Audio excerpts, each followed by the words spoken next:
Hello बच्चों, चलिए प्रश्न को पढ़ते हैं। प्रश्न में दिया है एक्टिनोमाइसीटी समूह से संबंधित बैक्टीरिया डैश नॉन लेग्यूमिनस पौधों उदाहरण एनलस की जड़ों पर नाइट्रोजन का स्थिरीकरण करने वाली गांठों को उत्पन्न करता है। तो इस प्रश्न की मुख्य अवधारणा है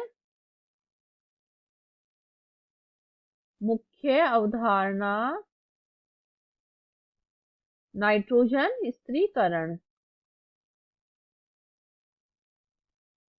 तो नाइट्रोजन स्थिरीकरण करने में सहायता करने वाले जो जीवाणु होते हैं वो राइजोबियम होते हैं, जो कि लेग्यूमिनस पौधों के साथ सहजीवी संबंध बना के रहते हैं। तो हमारे प्रश्न में नो लेग्यूमिनस जो होता है उसके बारे में पूछा है। तो नाइट्रोजन स्थिरीकरण क्या कहलाता है? नाइट्रोजन का अमोनिया में परिवर्तन। तो इसमें क्या होता है? नॉन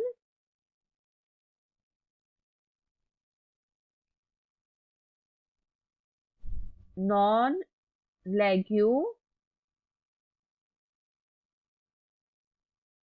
नॉन लेग्यूमिनस पौधा जो है या पादप जिसे एनलस इसका उदाहरण है। एनलस की जड़ों पर सूक्ष्म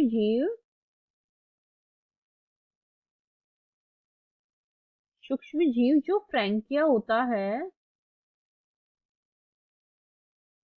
सूक्ष्म जीव फ्रैंकिया होता है जो नाइट्रोजन स्थिरीकारक ग्रंथियां उत्पन्न करता है। फ्रैंकिया ये क्या करता है? नाइट्रोजन स्थिरीकारक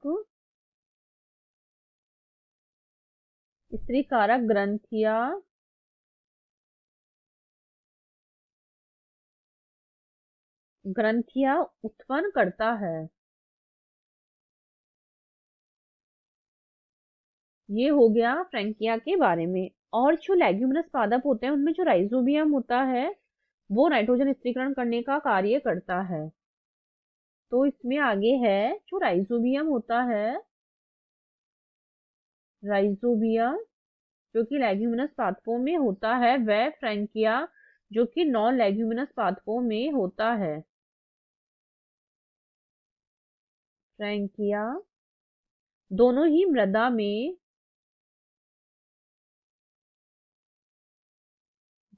मृदा में सहजीवी स्वतंत्र जीव होते हैं, स्वतंत्र जीवी है।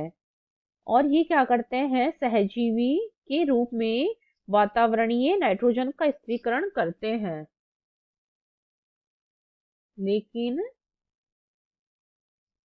सहजीवी के रूप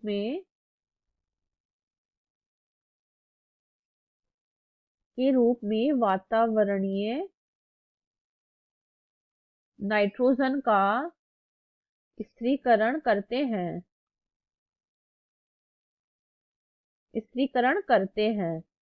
तो हमारे प्रश्न में यही पूछा गया है कि जो